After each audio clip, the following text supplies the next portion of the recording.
Heavenly Ministries.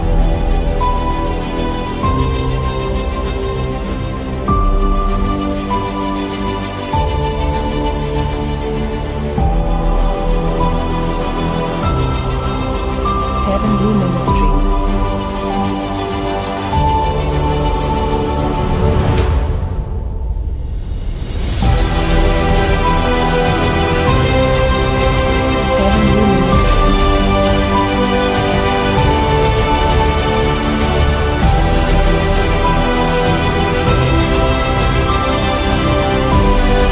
Heavenly Ministries. Heavenly Ministries.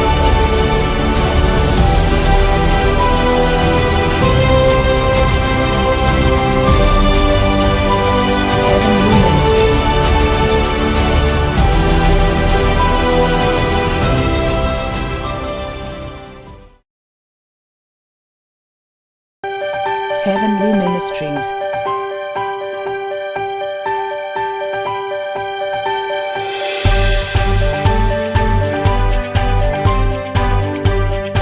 Heavenly Ministries. Heavenly Ministries.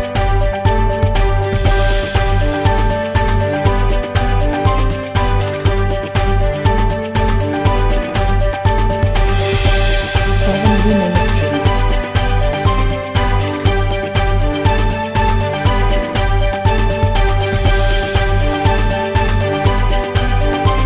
Heavenly Ministries. Heavenly Ministries.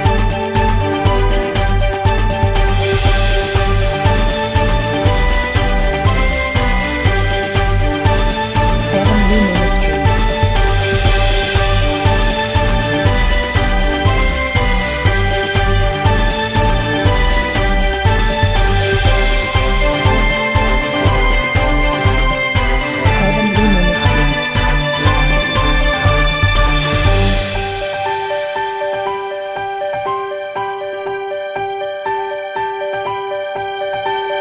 Heavenly Ministries.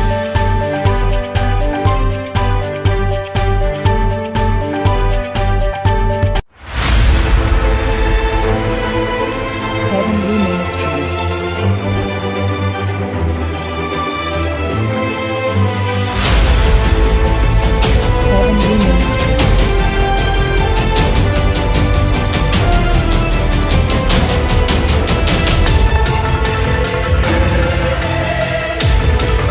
Heavenly Ministries.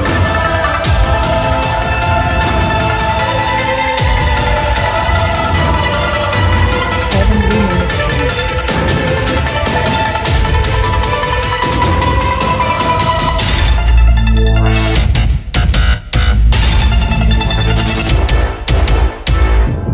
Heavenly Ministries.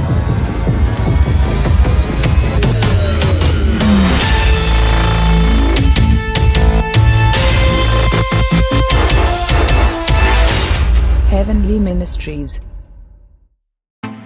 Heaven.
ஆண்டவரும் அன்பு இரட்சகருமாகிய கிறிஸ்து இயேசுவின் நாமத்தினாலே மீண்டும் நாம் ஒன்றிணைந்து வந்து கிறிஸ்துவை நாம் ஆராதிக்க, உலக இரட்சகரை, உலக மீட்பரை,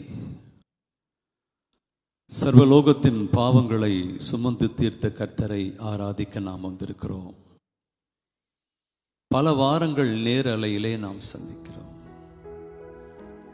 ஒரு வகையிலே இந்த லாக்டவுன் பிரேயரில் நம்ம எல்லோரும் ஒருவரை ஒருவர் சந்திக்க இந்த நேரலை நமக்கு அதிக உதவி செய்கிறது. இந்த நேரலை முடிந்து நேரிலே எல்லோரும் ஒன்றாக வந்து ஆண்டவரை ஆராதிக்க நீங்கள் ஜெபியுங்கள். இந்த மாதம், ஆகஸ்ட் மாதம் முழுவதும் ஆலயம் இருக்காது, மசூதிகளும் கோயில்களும் இருக்காது என்று அரசாங்கம் சொல்லிவிட்டார்கள். ஆக இந்த மாதம் முழுவதும் நாம் அப்படித்தான் செல்ல வேண்டும். மற்ற விஷயங்கள் உங்களுக்கு குரூப்ல இருந்து உங்களுக்கு கிடைக்கும். நாம் எல்லோரும் எழும்பி நின்று ஆண்டவருக்கு நன்றி சொல்ல விண்ணமாக கர்த்தர் நம்முடைய தமிழகத்தை பாதுகாக்க நீங்கள் ஜெபியுங்கள். இந்திய தேசத்தை பாதுகாக்க நீங்கள் ஜெபியுங்கள். முழு உலகத்தின் மீதும் கர்த்தருடைய கிருபை கிடைக்க நீங்கள் ஜெபியுங்கள். ஜெபிக்கலாம். பரலோக பிதாவே, ஆண்டவராக இயேசுவின் நாமத்தில் நம்முடைய சமூகத்திலே வந்து நன்றி செலுத்தி வருகிறோம். அழைத்தவர் உண்மை உள்ளவர். எந்த சூழ்நிலையிலும் எங்களை அழகாக நடத்தக்கூடிய தேவன் நீர்தான். எந்த நிலையிலும் எங்களை மேன்மையாய் நடத்தக்கூடிய ஆண்டவர் நீராக இருக்கிறீர். உம்மை நம்புகிறோம், வெட்கப்படவில்லை. உம்மை நேசிக்கிறோம், எல்லாவற்றையும் ஜெயித்து கொண்டு வருகிறோம். இன்னும் நாங்கள் உம்மை விசுவாசிப்போம். எங்கள் வாழ்க்கையிலே பெரிய காரியங்களை நாங்கள் காண்போம். எங்கள் நம்பிக்கை அதிகமாக உம்மீது வரும். உம்மிடத்திலிருந்து எங்களுக்கு உதவியும் ஒத்தாசியும் வரும் என்கிற நம்பிக்கையிலே தகப்பனே, நாங்கள் பல வாரங்களாக நேரலையிலே ஆராதிக்கிறோம். ராஜா, நீர் தயவாக எங்களுக்கு உதவி செய்து, கர்த்தர் நீர் தயவாக எங்களுக்கு உதவி செய்து இந்த நிலையை மாற்றி நாங்கள் ஆலயத்திலே வந்து ஆராதிக்க உதவி செய்யுங்க. என்னுடைய முழு HMC மக்களை, குடும்பத்தை உமது கரத்தில் நான் கொடுக்கிறேன். இந்த நேரலையை பார்க்கிற ஒவ்வொரு குடும்ப மக்களுக்கும் ஆசீர்வாதங்கள் தங்கி இருப்பதாக. தேவனுடைய வார்த்தை எங்களை பாதுகாக்கவும், எங்களுடைய முயற்சிகளை ஆசீர்வதிக்கவும், நாங்கள் தேவனோடு இன்னும் நெருங்கி வாழ்வதற்கு எங்களுக்கு உதவி செய்யும்படியாக இருப்பதற்காக நன்றி. உம்முடைய மகிமையுள்ள கரத்திலே நான் கொடுக்கிறேன். உம்முடைய மேன்மையான கரத்திலே நான் கொடுக்கிறேன். இந்த நேரலை எங்களுக்கு ஆசீர்வாதமாக மாற்றி தந்து, பாடலிலே, ஆராதனையிலே, துதியிலே உம்முடைய வசனங்கள் புறப்பட்டு வரும் பொழுது எல்லா உள்ளங்களும் திறக்கப்பட்டு புதிய விஷயங்களை நாங்கள் கற்றுக்கொண்டு எங்கள் உள்ளான மனிதனை நாங்கள் பலப்படுத்தி கொள்ள, உள்ளான மனுஷியை நாங்கள் பலப்படுத்தி கொள்ள உதவி செய்யுங்க. நேரலையில் எங்களுக்கு உதவி செய்கிற அத்தனை பிள்ளைகளை நீங்கள் ஆசீர்வதிங்க. இதனுடைய ஆரம்பம் முதல் முடிவு வரை பரிசுத்த ஆவியானவர் எங்களோடு இருந்து இது எங்களுக்கு ஆசீர்வாதமாய் மாற்றித்தாங்க. ஆராதனை வேளையிலே உள்ளத்திற்கு சமாதானம், சரீர பலவீனங்களுக்கு விடுதலை, எதிர்காலத்தை குறித்த ஒரு நம்பிக்கை, தேவன் எங்களுக்காக வைத்திருக்கும் திட்டங்கள், தீர்மானங்கள் வெளிப்படும்படியாக எங்கள் ஆண்டவராக இயேசுவின் மூலம் ஜெபிக்கிறோம் நல்ல பிதாவே, ஆமென். மக்களை, நாம் தேவனை ஆராதிப்போம். தேவன் எவ்வளவு நல்லவர், எவ்வளவு கிருபை உள்ளவர். ஆமென். அல்லேலூயா. எஸ், நன்றி. உம் இரத்தத்தால் பிதாவோடு ஒப்புரவாக்கி மகிழச் செய்தி, கரைப்படாத மகனாக தினம் பார்க்கின்றேன். கரைப்படாத மகனாக நிறுத்தி தினம் பார்க்கின்றேன். கரைப்படாத மகனாக நிறுத்தி தினம் பார்க்கின்றேன். இரத்தத்தால் பிதாவோடு ஒப்புரவாக்கி மகிழச் செய்தீர். இரத்தத்தால் பிதாவோடு ஒப்புரவாக்கி மகிழச் செய்தீர். கரைப்படாத மகனாக நிறுத்தி தினம் பார்க்கின்றேன். கரைப்படாத மகனாக நிறுத்தி தினம் பார்க்கின்றேன். கரைப்படாத மகளாக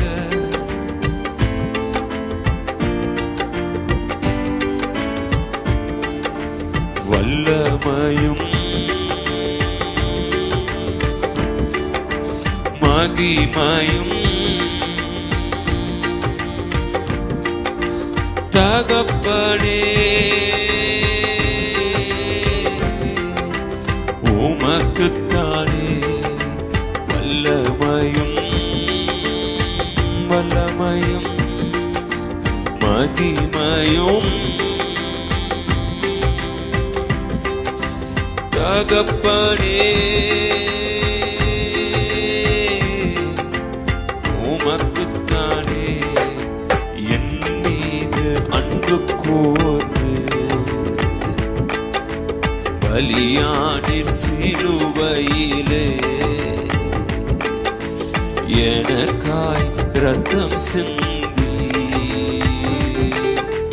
கழுவினீர் குற்றம் நீங்க. என் மீது அன்பு கூர்ந்து பலியானீர் சிலுவையிலே. எனக்காய் இரத்தம் சிந்தி கழுவினீர் குற்றம் நீங்க. பிரித்தெடுத்தி பிறக்கும் முன்னா உமக்கென்று வாழ்ந்திட. பிரித்தெடுத்தி பிறக்கும் முன்னா உமக்கென்று வாழ்ந்திட. ஆராதனை உமக்கே அனுதினமும் உமக்கே. ஆராதனை உமக்கே அனுதினமும். பிதாவான என் தேவனே தகப்பனே தந்தையே. பிதாவான என் தேவனே தகப்பனே தந்தையே. மாட்சிமையும் மகத்துவமும் உமக்குத்தானே என்றென்றைக்கும். மாட்சிமையும் மகத்துவமும் உமக்குத்தானே என்றென்றைக்கும். மாட்சிமையும் மகத்துவமும் உமக்குத்தானே என்றென்றைக்கும். வல்லமையும் மகிமையும் தகப்பனே உமக்குத்தானே. வல்லமையும் மகிமையும் தகப்பனே உமக்குத்தானே என் மீது அன்பு கூர்ந்து பலியானீர் சிலுவையிலே எனக்காய் ரத்தம் சிந்தி கழுவினீர் குற்றம் நீங்க பிரித்தெடுத்தீ பிறக்கும் முன்னா உமக்கென்று வாழ்ந்திட பிரித்தெடுத்தீ பிறக்கும் முன்னா உமக்கென்று வாழ்ந்திட ஆராதனை உமக்கே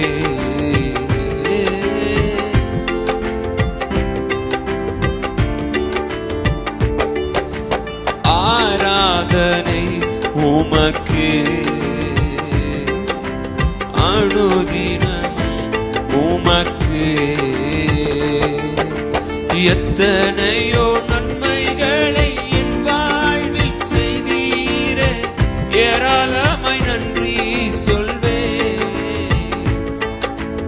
எத்தனையோ நன்மைகளை என் வாழ்வில் செய்தீரே ஏராளமாய் நன்றி சொல்வேன் அத்தனையும் நினைத்து நினைத்து நான் துதிப்பேன் ஆண்டவரை போற்றுவேன் அத்தனையும் நினைத்து நினைத்து நான் துதிப்பேன் ஆண்டவரை போற்றுவேன் ஆண்டவரை போற்றுவேன் நன்றி சொல்லாமல் இருக்கவே முடியாது பல நன்மை செய்த இயேசுவுக்கே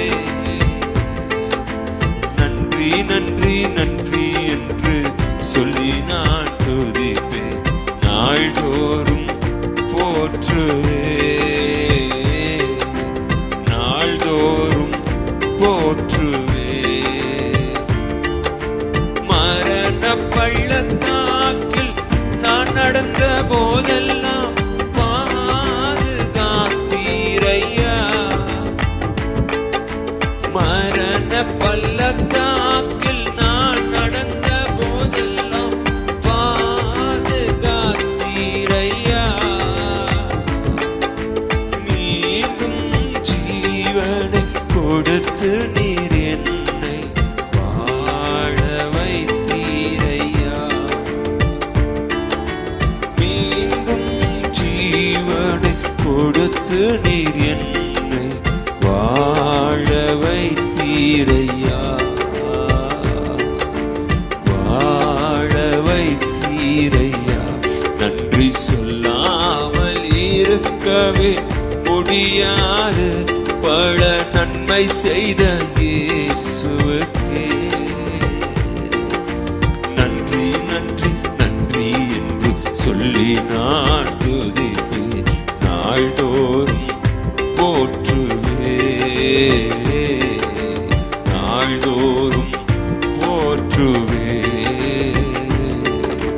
தேவன் அருளிய சொல்லி முடியாத இவுகளுக்காய் ஸ்தோத்திரம் தேவன் அருளிய சொல்லி முடியாத இவுகளுக்காய் ஸ்தோத்திரம் அளவிடாளவின் கிருபைகளுக்காய் ஆயுள் முழுதும் ஸ்தோத்திரம் அளவிடாவரின் கிருபைகளுக்காய் ஆயுள் முழுதும் ஸ்தோத்திரம் ஆயுள் முழுதும் ஸ்தோத்திரம் நன்றி சொல்லாமல் இருக்கவே முடியாது பல நன்மை செய்த இயேசுவுக்கே நன்றி நன்றி என்று சொல்லி நான் துதிப்பேன். நாள்தோறும் போற்றுவே, நாள்தோறும் போற்றுவேன். எத்தனையோ நன்மைகள், எத்தனையோ நன்மைகள் என் வாழ்வில் செய்தீரே, ஏராளமாய் நன்றி சொல்வேன்.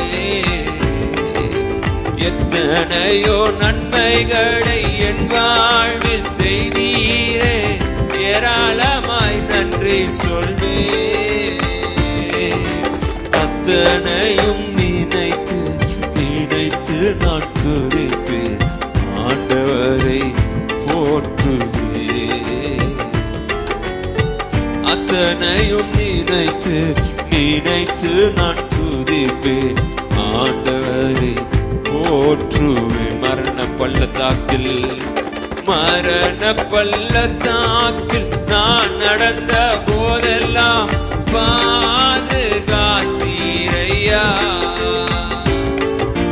மரண பள்ளத்தாக்கில் நான் நடந்த போதெல்லாம் பாதுகாத்தீரையா.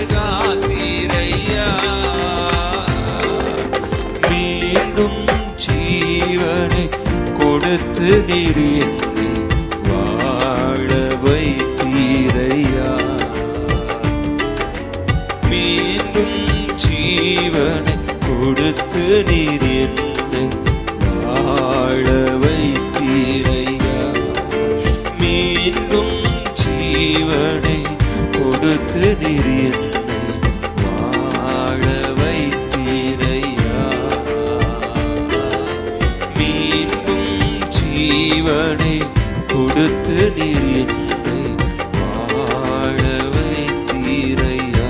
நன்றி சொல்லாமல் இருக்கவே முடியாது, பல நன்மை செய்த இயேசுவுக்கே நன்றி நன்றி நன்றி என்று சொல்லி நான் துதிப்பேன்.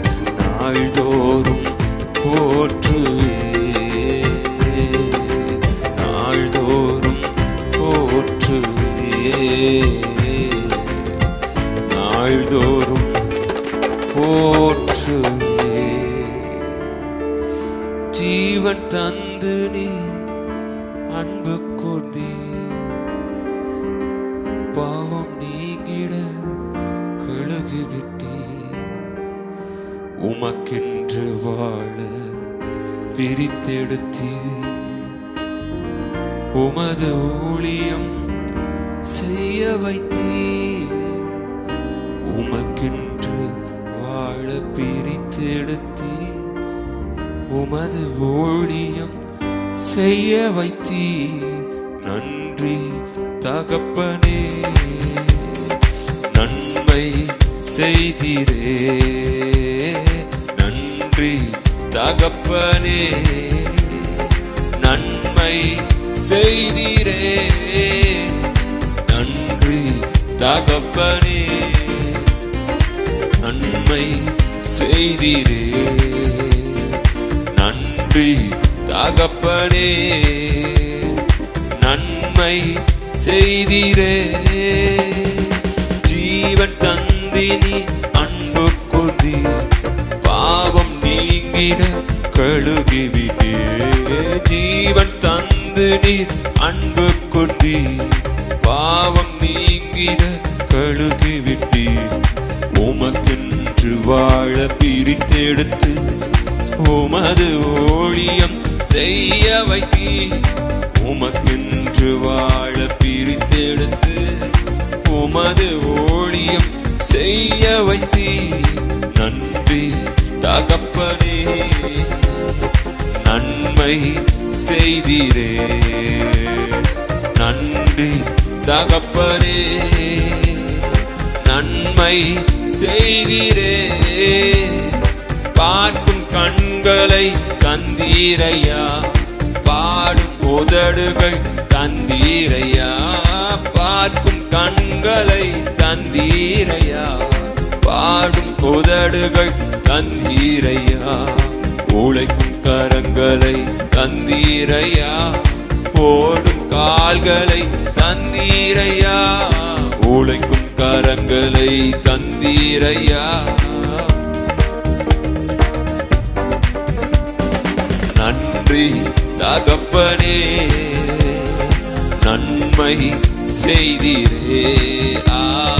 நன்றி தகப்பனே, நன்மை செய்தீரே. இருக்க நல்ல ஒரு வீடு தந்தி, வாழ தேவையான வசதி தந்தி. இருக்க நல்ல ஒரு வீடு தந்தி, வாழ தேவையான வசதி தந்தீர். கடுமையாக தினம் உழைக்க வைத்தீர், கடனே இல்லாமல் வாழ வைத்தீர். கடுமையாக தினம் உழைக்க வைத்தீர், கடனே இல்லாமல் வாழ வைத்தீர். நன்றி தகப்பனே, நன்மை செய்தீரே. நன்றி தகப்பனே, நன்மை செய்தீரே. நன்றி தகப்பனே, நன்மை செய்தீரே. நன்றி தகப்பனே, நன்மை செய்தீரே.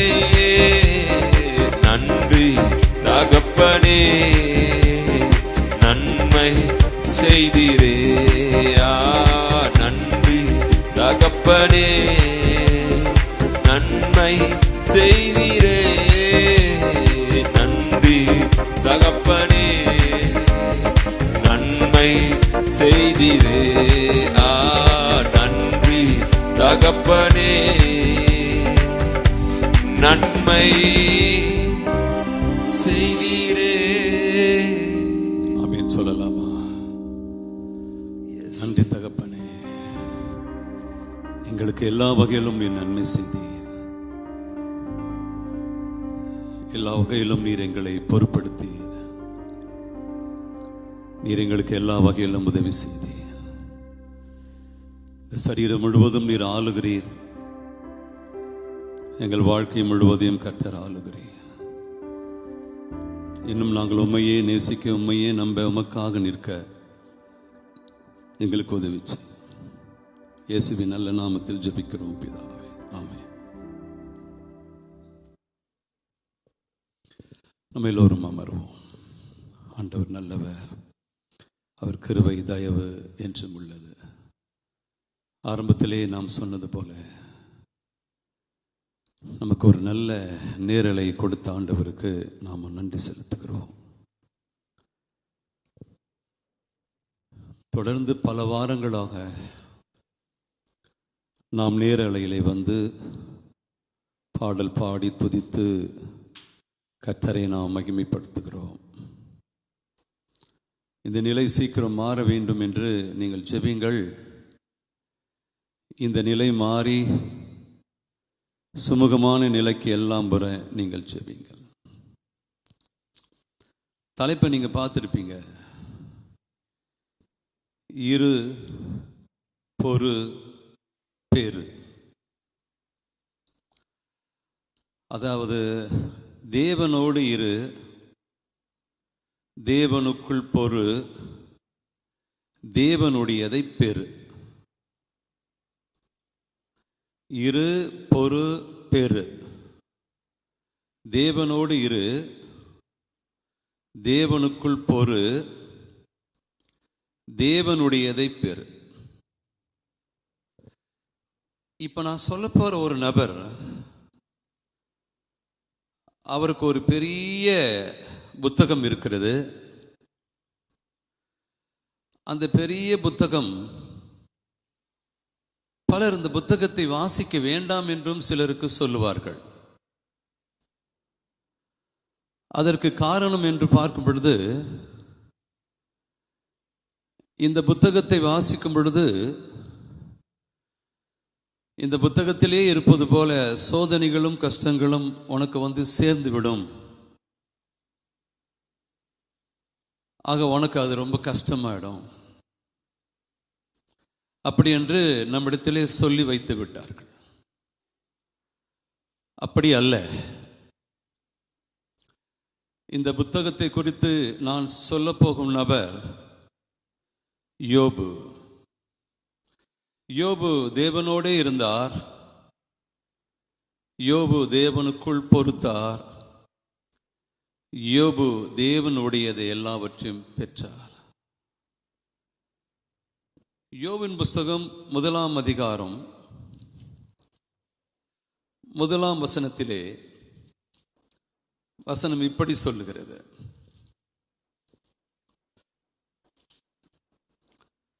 ஊத் தேசத்திலே யோபு என்னும் பெயர் கொண்ட ஒரு மனுஷன் இருந்தான்.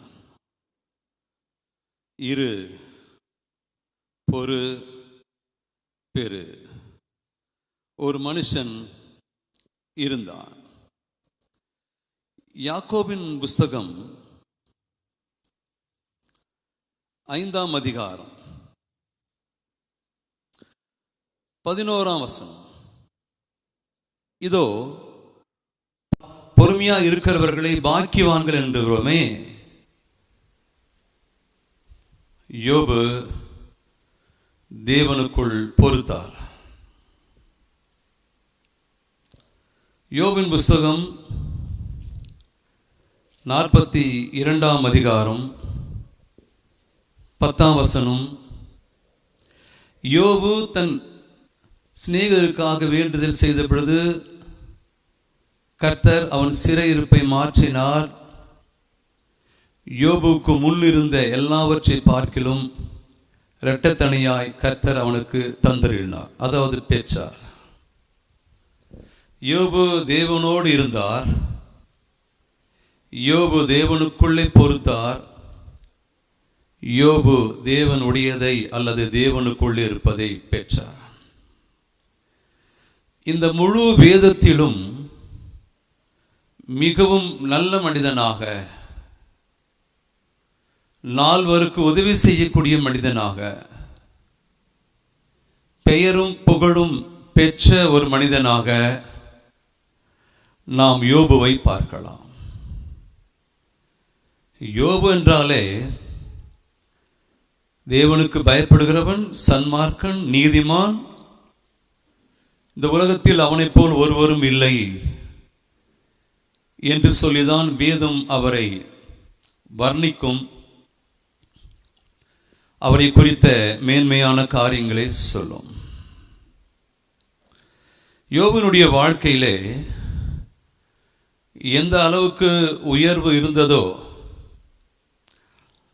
அந்த அளவுக்கு பயங்கரமான தாழ்வும்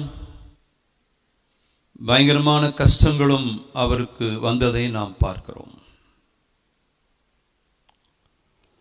அவ்வளவு கஷ்டம் அவருக்கு வந்ததை நாம் பார்க்கிறோம், நாம் கவனிக்கிறோம். துன்பம் வேதனை என்று யாருக்காகிலும் வரும் என்று சொன்னால் அதை யோபுவை மையமாக வைத்து யோபுவை முன்வைத்து தான் பேசுவார்கள். நான் யோபுவை போல கஷ்டப்படுகிறேன், நான் யோபுவை போல வேதனைப்படுகிறேன், எனக்கு யோபு போல கஷ்டம் கொஞ்சம் நஞ்சம் கஷ்டம் இல்லை, என் கஷ்டத்தை நீ கேட்டா அவ்வளோதான், உன் கண்ணிலிருந்து தண்ணி தார தாரையா வரும். அப்ப யாரை குறிப்பார்கள் என்று சொன்னால் யோபுவை போல அவருடைய இத்தனை கஷ்டத்திலும் இத்தனை வேதனையிலும் தேவனை விடாமல், தேவனை மறக்காமல், தேவனை நம்பி வாழ்ந்த ஒரு மனிதன் என்றுதான் நாம் அவரை பார்க்கிறோம். ஆகவேதான் சிலர் ஆரம்பத்திலே நாங்கள் வேத புத்தகங்களை வாசிக்கும் பொழுது ஒரு இப்படி சொன்னார்: யோபு புத்தகம் வாசிக்காதப்பா, அது வாசிச்சா உனக்கு துன்பம் அதிகமாக வரும். ஆனால் அவர் இப்படி சொல்லியிருக்கணும்: யோபுவின் புத்தகத்தை வாசித்து பார்ப்பா, அதில் ரொம்ப துன்பமான காரியம் இருக்கும், முடிவில் இன்பமான காரியம் நிறைய இருக்கு, அதை அதிகமாய் வாசி அப்படின்னு சொல்லியிருக்கணும்.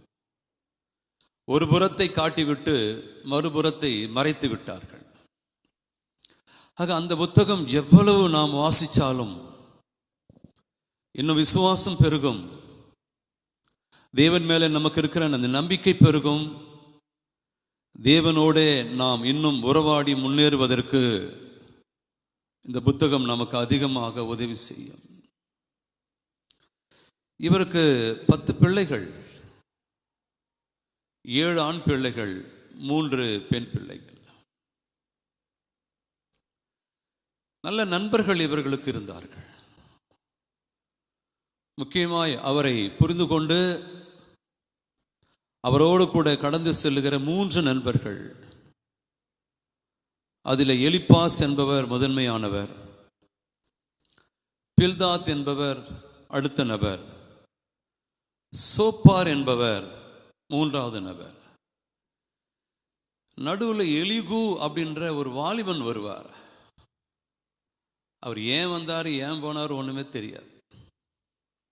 இந்த 3 முக்கியமான நண்பர்கள் தான் யோபுவுக்கு. ஆனால் யோபுவோடு பேசுவதற்கு 4 நண்பர்கள் வருவார்கள். யோபின் புத்தகத்தில் 42 அதிகாரங்கள் இருக்கிறது. இந்த 42 அதிகாரமும் நிறைய விஷயங்களை நமக்கு சொல்லிக் கொடுக்கிறது. யோபனுடைய நண்பர்கள் ஆண்டவரை அறியாதவர்கள் என்று சரித்திரம் சொல்லுகிறது. யோபு இஸ்ரவேலர் இல்லை. ஆனால் யெகோவா தேவன் மீது அதிக பயபக்தி பற்று உள்ளவர். இப்ப நம்ம நாட்டில் பார்த்தா நிறைய பேர் கிறிஸ்தவங்களா இருக்க மாட்டாங்க. ஆனா தேவன் மேல அதிக பற்று, அதிக அன்பு, இயேசுவை பிடிக்கும், நிறைய விஷயங்களை சொல்வாங்க. அதுபோல ஒரு நபர் தான். இஸ்ரவேலர் இல்லை, ஆனால் யெகோவா தேவனை மறுதலிக்கவில்லை. அவர் தான் நினைக்கிறாரு, அவர் தான் நேசிக்கிறாரு. இன்னொரு குறிப்பு அவரை குறித்து யோபு குறித்து சொல்லுகிறது. இவர் ஏசாவின் வம்சம், ஏசாவின் வம்ச வழியாக வந்தவர். ஆகவேதான் கர்த்தர் அப்படின்ற வார்த்தையை பயன்படுத்துகிறார். அந்த நண்பர்கள் யாரும் அந்த கர்த்தர் அப்படின்ற வார்த்தையை பெரிய அளவில் பயன்படுத்தல.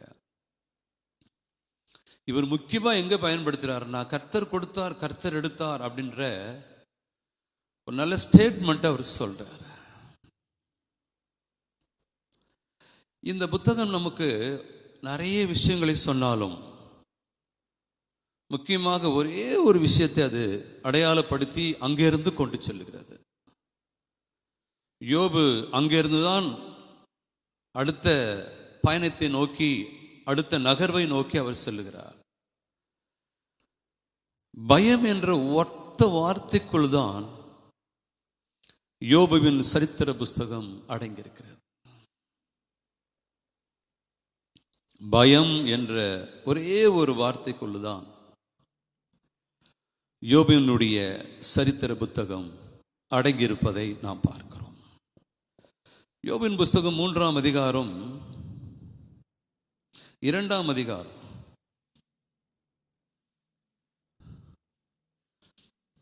3:25 தான் இங்கதான் ஒரு ஸ்டேட்மெண்ட்டை யோபு அவர்கள் சொல்லுகிறார்கள்.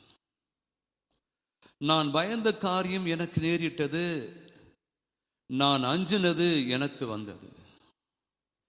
பிள்ளைகளை குறித்து, சொத்தை குறித்து, அவருடைய செல்வத்தை குறித்து, எதிர்காலத்தை குறித்து, இதுக்கெல்லாம் ஆபத்து வந்துடுமா, போயிடுமா, பிள்ளைங்களுக்கு எதுனா ஆயிடுமா, வேலைக்காரங்க எதுனா ஆயிடுவாங்களா, சொத்து ஏதாச்சும் போயிடுமா அப்படின்னு நினைச்ச பயம் அவர் வாழ்க்கையிலே பழித்து விட்டது, அவர் வாழ்க்கையிலே நடந்து விட்டது. இந்த புத்தகத்தை மோசே அல்லது சாலமோன் இவர்கள் இருவரில் யாராகிலும் ஒருவர் எழுதியிருக்கலாம் என்றுதான் சரித்திர குறிப்பு நமக்கு சொல்லுகிறது. அப்படிதான் சொல்லுது. மோசே தான் எழுதியிருக்க வாய்ப்பு இருக்கு. அப்படி இல்லை, யூத மதத்தை சார்ந்த யாராகிலும் ஒரு வல்லுநர்கள் அல்ல ஒரு ரபிமார்கள் அல்லது ஒரு அறிவாளிகள் யோபினுடைய சம்பவம் புரிந்து கொண்டு அதை கேள்விப்பட்டு அவர்கள் விசாரித்து எழுதியிருக்கலாம் என்று சொல்லுகிறார்கள். ஆனால் மோசேயை பொறுத்த மட்டிலும் தேவனுடைய ஆவியானவர் அவரோடு கூட இருந்ததினாலே தேவன் யோபுக்கு செய்த காரியங்களை ஒவ்வொன்றாக மோசேக்கு விளக்கி சொல்ல சொல்ல அதை கூர்ந்து கவனித்து மோசே எழுதினார் என்று இன்னொரு குறிப்பும் நமக்கு சொல்லுகிறது. இந்த புத்தகத்திலே யோபுக்கு நடந்த சம்பவங்கள் ஏன் எனக்கு நடந்தது என்று யோபுக்கு தெரியவே இல்லை. ஒரு நிரபராதியாக வந்து நிற்கிறார். ஒரு நிரபராதின் மேல வீணான பாரங்களும் கஷ்டங்களும் துன்பங்களும் மரணங்களும் இறுதியாக குடும்பம் இழப்பும் இவருக்கே மரணம் வரக்கூடிய ஒரு அளவுக்கு இந்த பிரச்சனைகள் வரும் பொழுது அவர் கேள்வி, எனக்கு ஏன் இது வந்தது, எனக்கு ஏன் இது நடந்தது? இந்த கேள்வியை மறைமுகமாக, நான் நிரபராதி, எனக்கு ஒன்றும் தெரியாது, இந்த பாடுகளுக்கும் எனக்கும் சம்மதம் இல்லை என்று அவர் மறைமுகமாக சொல்லுகிற வார்த்தையின் வாயிலாக நாம் கவனித்துக் கொள்ளலாம். நம்மில் நிறைய பேர் சொல்லுவோம், எனக்கு ஏன் இந்த பாடுகள், நான் எந்த தவறும் செய்யவில்லை, எந்த கஷ்டமும் செய்யவில்லையே, யாருக்கும் எந்த தீங்கும் செய்யவில்லையே, எனக்கு ஏன் இந்த பாடுகள், எனக்கு ஏன் இந்த கவலை, எனக்கு ஏன் இந்த கஷ்டங்கள், எனக்கு ஏன் இந்த துன்பங்கள் என்று பல முறை நாமும் வெளியே சொல்லாவிட்டாலும், சில முறை வெளியே சொல்லுவோம், பல முறை உள்ளே நாம் அங்கலாய்ப்போம். யாருக்குமே எந்த கெடுதலும் பண்ணல, தீங்கும் பண்ணல. கெடுதல் பண்ணுறவங்க, தீங்கு பண்ணுறவங்க, மற்றவங்களுக்கு துரோகம் பண்ணுறவங்களாம் நல்லா இருக்காங்க, நான் ஒன்றுமே பண்ணல, எனக்கே வறுமை, எனக்கே கஷ்டம், எனக்கே துன்பம், எனக்கே இந்த வேதனை, எனக்கே வீட்டில் பிரச்சனை, எனக்கே குடும்பத்தில் பிரச்சனை, எனக்கே வேலை மேலே பிரச்சனை, எனக்கே பண்ண பிரச்சனை. காரணம் புரியாமல் நாம் தவிப்போம். இப்படிதான் யோபு அவர்களும் காரணம் புரியாமல் தவித்தார். யோபுக்கும் காரணம் என்ன காரணம்னு புரியல.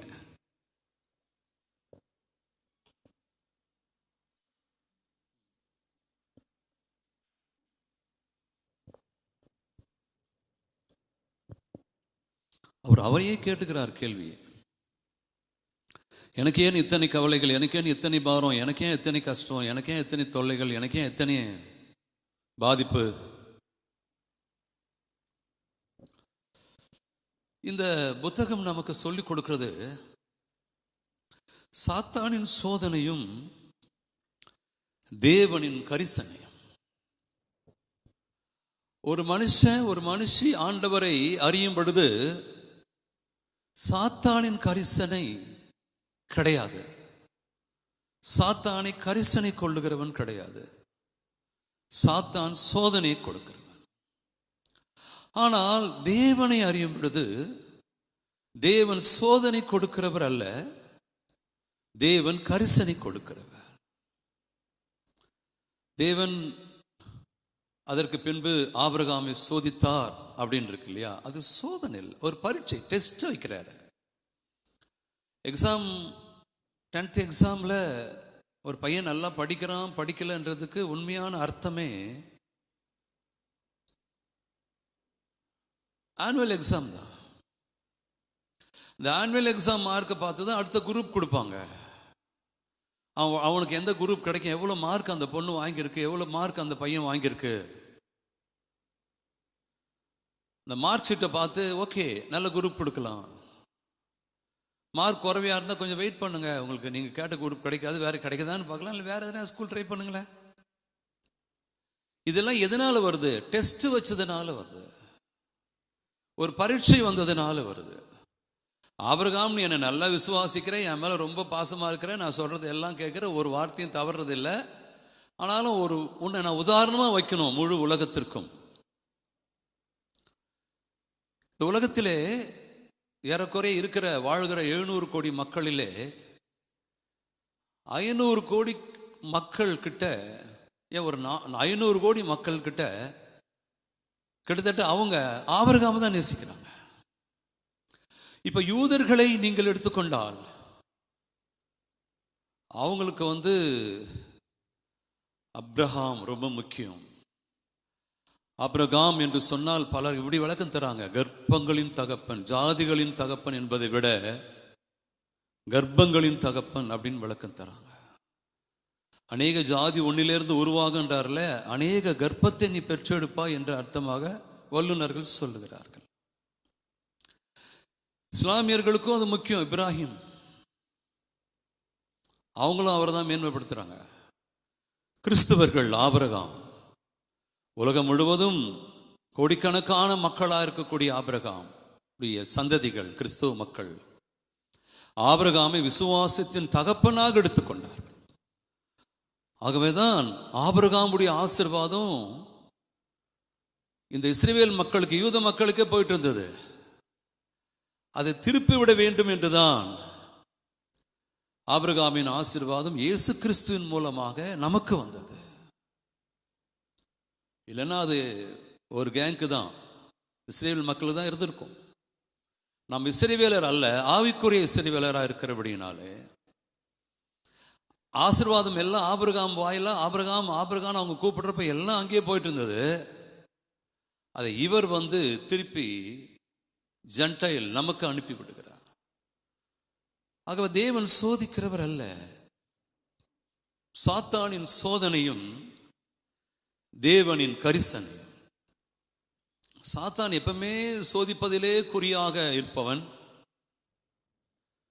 தேவன் சோதிக்கப்படுகிற மக்கள் அவரை நோக்கி கெஞ்சுகிற பொழுது அல்லது அவரை நோக்கி கூப்பிடுகிற பொழுது அவர்களுக்கு கரிசனை கொடுக்கிற தேவனாக அவர் இருக்கிறார்.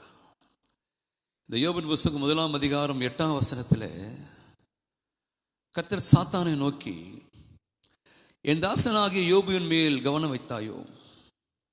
உத்தமனும் சன்மார்க்கனும் தேவனுக்கு பயந்து பொல்லாப்புக்கு விலகுகிறவனும் ஆகிய அவனை போல் பூமியில் ஒருவனும் இல்லை. என்னன்னா, இவன் மேல ரொம்ப கரிசனையா இருக்கிறேன். நீ இவனை ஏதாச்சும் ஒன்று பண்ணணும்னு பிளான் பண்ணிட்ட. நான் அவனை அந்த சிக்கலிலிருந்து, அந்த கஷ்டத்திலிருந்து நான் அவனை பாதுகாக்கணும். நான் அவனை பாதுகாக்க போகிறேன்.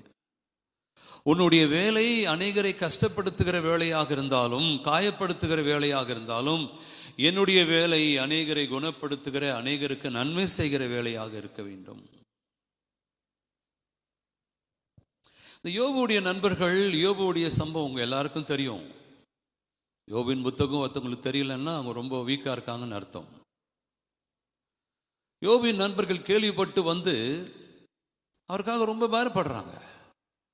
பாரப்பட்டு என்ன சொல்ல வராங்கன்னா, எல்லா தவறும் உன்னுடைய தவறு தான். ஆனால் யோபு சொல்றாரு, இந்த இந்த இந்த உபத்திரவத்துக்கும் எனக்கும் சம்மந்தம் கிடையாது. இது எப்படி வந்துச்சுன்னு தெரியல. இது எனக்கு வரத்தக்க அளவிலே நான் எந்த ஒரு காரியமும் பண்ணலை. அப்படி நான் எந்த விதமான அநீதியும் பண்ணலை. ஊரெல்லாம் என்னை கேட்டு பாருங்க, மக்கள் எல்லாம் கேட்டு பாருங்க, சுற்று வட்டாரெல்லாம் கேட்டு பாருங்க. நான் மிக நல்லவனாக இருக்கிறேன். எல்லாருக்கும் ஏதாகிலும் ஒரு காரியங்கள் செய்கிறேன். என்கிட்ட எல்லாரும் நியாயத்துக்கு வராங்க. நான் எல்லாருக்கும் நீதி செய்து அனுப்புகிறேன். ஆனால் ஏன் எனக்கு வந்தது? மனைவி கூட அந்த கேள்வியில் தான் நிற்கிறாங்க.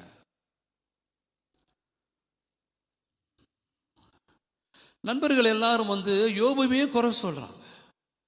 நீங்க நல்லா பாருங்க, அந்த நண்பர்கள் பேசின எல்லா வார்த்தைகளும் நமக்கு ரொம்ப நல்ல மாதிரி இருக்கும், ரொம்ப நல்ல வார்த்தைகள் மாதிரி தெரியும். ஆனா தேவனை பொறுத்தவரைக்கும் அதெல்லாம் குப்பையான வார்த்தை. ஆகதான் சொல்லுவாரு, என் சிநேகிதனாக யோபு பேசின மாதிரிலாம் நீங்க பேசல அப்படின்ட்டார். அப்படின்னா என்ன அர்த்தம்? வீண் வார்த்தைகளை தேவன் விரும்புகிறது இல்லை. அலப்புகிற விஷயங்கள் ஆண்டவரிடத்திலே இல்லை. அது ஜெபமாக இருந்தாலும் பேச்சாக இருந்தாலும் அலப்புகிற விஷயத்திலே ஆண்டவரை ஈடுபாடு கொள்வது இல்லை. இந்த நண்பர்கள் விசேஷமாக எலிப்பாசும் பில்தாதும் சோப்பாரும் யோபு, நீ நிச்சயமா தேவன்கிட்ட போய் பாவரிக்கை செய்யணும், நீ பயங்கரமான காரியம்லாம் பண்ணியிருக்கிற. ஆனா யோபு சொல்றாரு, எனக்கு தெரியல நண்பர்களே, இது ஏன் எனக்கு வந்ததுன்னு தெரியல. இப்பேற்பட்ட உபத்திரமும், இப்பேற்பட்ட பாடுகள், இப்பேற்பட்ட கஷ்டம் எனக்கு ஏன் வந்துச்சுன்னு தெரியல. ஆனா இதுக்கு எனக்கு சம்மதம் இல்லை. நீங்க ஏன் என்னை போட்டு வதைக்கிறீங்க, என்னை போட்டு வாட்டுறீங்க?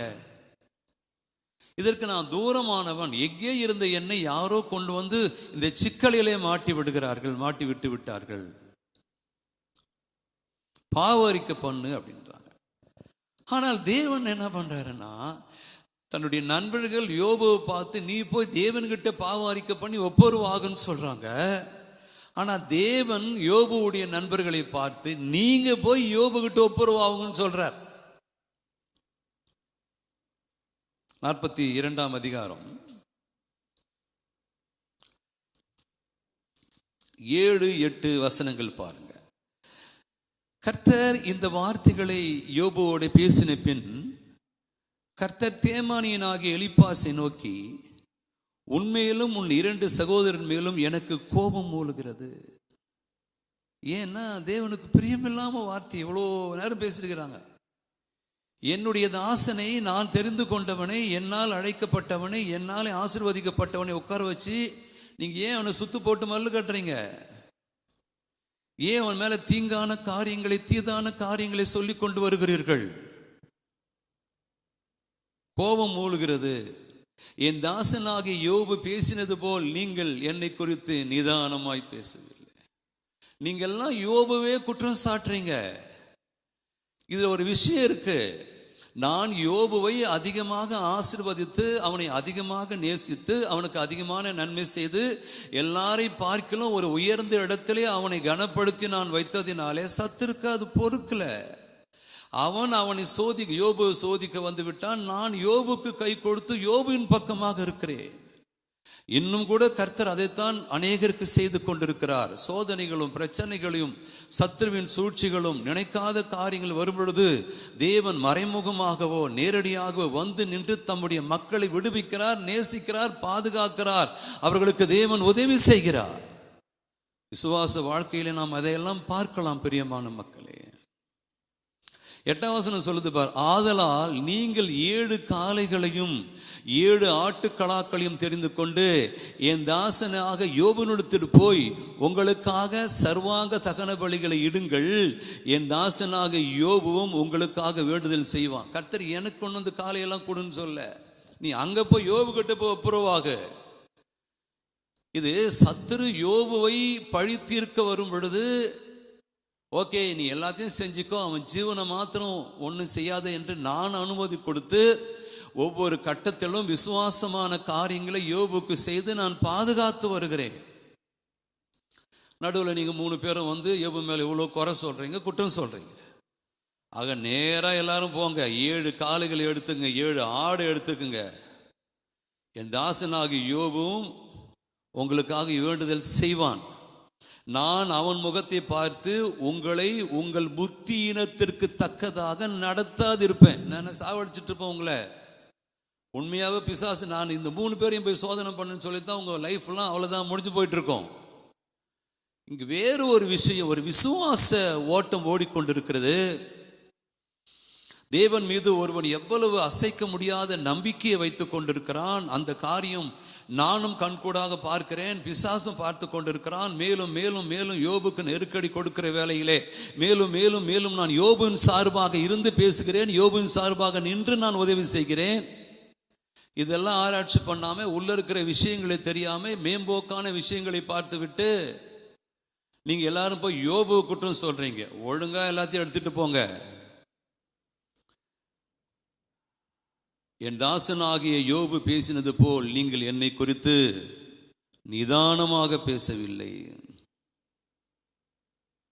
9ஆம் வசனத்துல யோபு, நீ போய் கர்த்தர்கிட்ட மன்னிப்பு கேளு, ஒப்புரவாக பாவரிக்கை செய்ய, நீ இது மாதிரிலாம் பண்ணிட்ட, அவருடைய பலமான கரம் உன்னை தாக்குது, நீ அழிகிறதுக்கு முன்னே சாகிறதுக்கு முன்னே நீ போய் ஒப்புரவாகிடு. இப்போ உன் தோலெல்லாம் அவ்வளோதான் ஒட்டிக்குச்சு, சதையை காணும், முகத்தில் சதையை காணும், உடம்புல சதையை காணும், உனக்கு பேச தைரியம் இல்லை, நடக்க பலன் கிடையாது, எதையும் செய்வதற்கும் உடம்புல சக்தி கிடையாது அப்படின்னு அவர் மேலே மேலே போயிட்டு டார்ச்சர் பண்ணுகிற அந்த காலகட்டத்திலே தேவன் திருப்பி சொல்றார், தவறான காரியங்களை செய்கிறீர்கள் நண்பர்களே.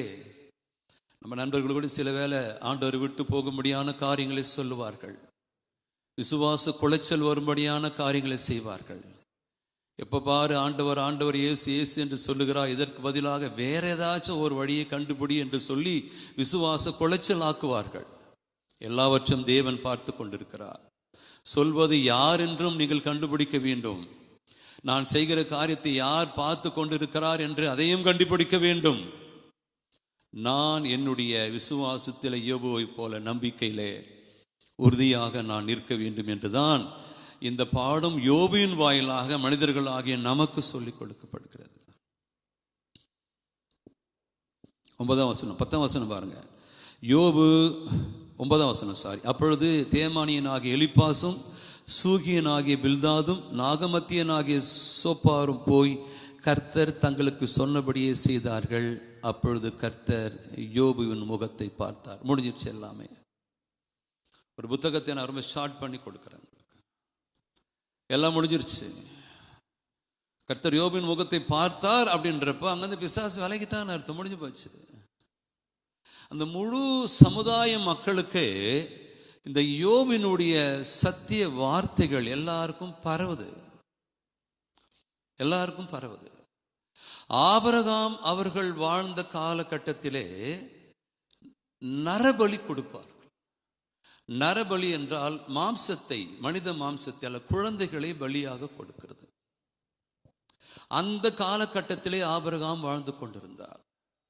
நரபலி என்பது மிக மிக ஃபேமஸான ஒரு காலகட்டம். ஆபிரகாமோடு இருந்த வேலைக்காரர்கள் எல்லாரும் அந்த ஊரை சார்ந்தவர்களாக இருந்தபடியினாலே நரபலியில அதிகமான பழக்கங்கள் அவர்களுக்கு இருந்தது. நம்ம நாட்டில் எப்படி சூனியெல்லாம் சாதாரணம், அது போல நரபலி என்பது ஓகே. இந்த குடும்பம் நல்லா இருக்கு, அப்போ 10 பிள்ளைங்க 5 பிள்ளைங்க இருக்கும். இந்த குடும்பம் நல்லா இருக்கு, ஒரு பிள்ளையை நரபலி கொடுத்துருவாங்க ஒரு மேலே போயிட்டு. அப்போ நரபலி எல்லாருக்கும் இருந்த வேலையிலே ஈசாக்கை நரபலியாக கொடுப்பதற்காக அழைத்து கொண்டு போகும் பொழுது அந்த ஆட்கள்லாம் கூட வராங்க. அந்த நாட்களிலே நரபலியாக கொண்டு போனவங்க யாரும் உயிரோடு திரும்பி வந்தது இல்லை. இப்ப ஈசாக்கை பலியாக இது நடக்கிறது எல்லாத்தையும் இவங்க பார்க்கறாங்க. பார்க்காமலாம் கிடையாது. எல்லாவற்றையும் இந்த வேலைக்காரர்கள் கவனிக்கிறார்கள். போறது, கையை கட்டுறது, கத்தியை எடுக்கிறது, கத்தியை ஓங்கிறது, தேவன் பேசுறது, புதரிலே ஒரு ஆடு இருந்தது, அதை எடுத்து வெட்டியது, ஈசாக்கை உயிரோடு கொண்டு வந்தது. உயிரோடு கொண்டு வந்த ஈசாக்கை பார்த்து வேலைக்காரர்கள் ஆச்சரியம். ஏன்னா இவருக்கு பதிலாக வேற ஒரு ஆடு அங்க பலியிடப்பட்டது. இதுதான் புதிய ஏற்பாட்டில் சொல்வார் ஆண்டவர், உங்கள் தகப்பனாகி ஆபிரகாம் என்னுடைய நாளை, அதாவது நான் பலியாக வேண்டிய சிலுவையின் நாளை காண ஆசையா இருந்தான். அதோ பார் மோரியா மலையிலே அவன் கண்டு களி கூர்ந்தான். உடனே அவங்க இன்னும் உனக்கு 50 வயசு ஆகலையே, அவங்க வேற மாதிரி போறாங்க. அவங்க சொல்றதெல்லாம் நிகழ்காலம், தேவன் சொல்றது முக்காலம். நம்ம சம்பவங்கள் சில வேளை நிகழ்காலத்தை பார்த்து பயந்துருவோம். நமக்கு முக்காலத்தை உடைய தேவன் நம்முடைய தேவன். அப்ப ஆபிரகாம் ஈசாக்கை அழைத்து கொண்டு கீழே வரும் பொழுது ஒரே ஆச்சரிய வேலைக்காரர். இதுதான் அவர்கள் சரீரத்திலே நரபலியாக அழைத்து கொண்டு போன ஒரு குழந்தையை, ஒரு பையனை உயிரோடு கொண்டு வருவது. இந்த சப்ஜெக்டை இந்த வேலைக்காரர்கள் இருக்கக்கூடிய எல்லாருக்கும் சொல்றாங்க. அது நிமித்தம் ஆபிரகாம் வணங்கின யெகோவா தேவனை அநேகர் சொந்த இரட்சகராக ஏற்றுக்கொண்டார்கள் என்பது வரலாற்று சிறப்பு மிக்க சம்பவங்கள் நமக்கு சொல்லித் தருகிறது. அவ்வளவுதான். சோதனை முடிஞ்சிருச்சு. ஆபிரகாமுடைய சோதனை முடிஞ்சிருச்சு. யோபுடைய சோதனைகளும் முடிந்து விட்டது. இப்ப என்ன ஆச்சு யோபினுடைய காரியங்கள்? சிநேகிதர் எல்லாரும் வந்தாங்க, ரொம்ப நாள் யோபு கூட இருக்கிறாங்க. ஒவ்வொருத்தரும் வாழ்த்தி விசுவாசமாய் ஆசீர்வாதமா நீ மீண்டும் எழும்பி வந்துருவ, நீ மீண்டும் சரியாய் வந்துருவன் ஒருத்தரும் பேசல. எப்பொழுதும் இக்கட்டான சூழ்நிலையிலே, கஷ்டமான சூழ்நிலையிலே, போராட்டமான சூழ்நிலையிலே, வாழ்க்கையே அழிந்து போகிற சூழ்நிலையிலே, எந்த சூழ்நிலையாக இருந்தாலும் விசுவாசமாய் பேச கற்றுக்கொள்ள வேண்டும். மற்றவர்களுக்கு விசுவாசத்தை சொல்லித்தர கற்றுக்கொள்ள வேண்டும். அந்த விசுவாசத்திலே நாம் நிற்க கற்றுக்கொள்ள வேண்டும். அப்பதான் அவர்களுக்கு விசுவாசிகள் என்று பெயர். அது பெண்ணாக இருந்தாலும் ஆணாக இருந்தாலும். அப்பதான் அவங்களுக்கு விசுவாசிகள் என்கிற ஒரு அழகான வேத பெயர். நமக்கு வேதக்காரங்கன்னுவாங்க. என்னன்னா தேவனை விசுவாசிக்கிறவர்கள், விசுவாசிகள். இவர்கள் தேவனை விசுவாசிக்கிறவர்கள். என்ன? தேவனுடைய இயேசு கிறிஸ்துடைய பாடுகள், மரணம், அடக்கம், உயிர்த்தெழுதல் வரப்போகிறது, அதை விசுவாசிக்கிறவர்கள். ஆகவேதான் இவங்களை வேதக்காரர்கள் என்று சொல்வார்கள். ஆபிரகாம் மலையிலிருந்து கீழே வரும் பொழுது வேலைக்காரர்கள் எல்லாம் பார்த்து ஆச்சரியப்பட்டு அப்படியே ஸ்ப்ரெட் பண்றாங்க விஷயங்களை. நாங்களும் ஆபிரகாமோடு தான் போனோம், ஈசாக்கையும் கொண்டு போனாரு, கொஞ்சம் தூரத்தில் நிற்க வச்சாரு, நாங்களும் கவனித்து கொண்டிருந்தான். கையை கட்டினாரு, மேலே வச்சாரு, கட்டையெல்லாம் அடுக்குனாரு, வெட்டி அப்புறமா அதை கொளுத்தணும். தகன பலியாக உயிரோடு கொளுத்தக்கூடாது, வெட்டி தான் கொளுத்தணும்.